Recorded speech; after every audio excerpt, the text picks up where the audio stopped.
राजेंद्र गुप्ता जी सतना से। गुरुदेव आपके चरणों में कोटि कोटि नमन। गुरुदेव मेरा मन अंतर्मुख कैसे हो, अंतर्मुखता बनी रहे, इसके लिए मैं क्या करूं महाराज? नाम का चिंतन, जो गुरु प्रदत्त आपको नाम मिला है उसका चिंतन करो। अंदर चिंतन होता है। देखो खुली दृष्टि है, अब हम नाम लिख रहे हैं, मनु राधा राधा हमारे सामने लिख गया नाम, उसे हम देख रहे हैं, उसे हम अंदर से सुन रहे हैं। अब ये वृत्ति अंतर्मुख होती चली है, क्योंकि बाहर तो लिखा नहीं ना, तो अंतर्मुख में हमने लिखा, अंतर्मुख में हमने सुना, अंतर्मुख में हमने बोला। अब ये धीरे धीरे समाहित होता चला जाएगा। अब वो हमारे एक दिन हृदय में लिखा दिखाई देगा, स्फुरित दिखाई देगा और पूर्ण अंतर्मुखता ले आएगा। पर इसका अभ्यास कठिन है। ध्यान पूर्वक निरंतर नाम जपने का अभ्यास ही समाधि को प्राप्त करवा देता है।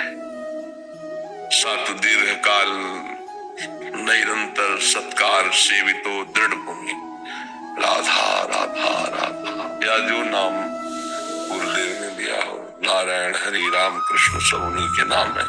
समझ पा रहे? नाम की एकाग्रता ही अंतर्मुखता में पहुंचाएगी, क्योंकि बहिर्मुख पुरुष अंतर्मुखता को क्या जाने। तो नाम आपको ले जाएगा अंतर्मुखता में, और जो भी भाव है निराकार साकार प्रेम जो भी, वो सब जागृत हो जाएगा। बिना विचार किए खूब गुरु प्रदत्त नाम को जपो कि अपने आप सब समझ में आ जाएगा। वही आपको अंतर्मुख ले जाएगा। जो इंद्रियां हैं, मन है, जो बाहर विषयों में विचरण करते हैं, वही प्रभु के नाम रूप लीला धाम में विचरण करने लगेंगे अंतर्मुखता होने पर। तो नाम जप करो, भोजन सात्विक करो और आराम मुद्रा में बैठने का अभ्यास करो, क्योंकि वृद्ध शरीर है ना, नहीं पाता। हाँ, सोफा में डॉक्टर, सोफा में डॉक्टर। तो आराम मुद्रा का मतलब यही होता है। नहीं, हम कहते हैं कि आप सिद्धासन पे बैठो, पद्मासन पर, शरीर को देख के कह रहा हूँ आराम मुद्रा, जैसे ऐसे बैठ सकते हो। अब शांत बैठ जाओ। हम नाम का ऐसे ध्यान कर रहे हैं, बस उसी में डूब रहे। शरीर कैसी भी स्थिति में हो, नाम चल रहा है तो सब काम बन जाएगा। ध्यास योग युक्त है ना, चेतसा नान्यगामिना। हम शरीर थोड़ी है। इसने पाप किया है पूर्व में तो उसका भोग भोग रहा है।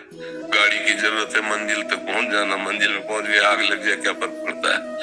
अब आपने मंजिलें नहीं की तो आपको परेशानी आ रही है। शरीर वृद्ध है, रोग से ग्रसित है, तो चित्तवृत्ति बहिर्मुख होकर देह भाव में लगेगी। इसीलिए कहा जाता है कि अभ्यास करो। जैसे लोग कहते हैं नौजवानों को ना, ये भजन करने की अवस्था है क्या? उनसे पूछे तुम्हारी अवस्था कितनी, तुमने किया भजन? क्या भजन की अवस्था क्या होती है?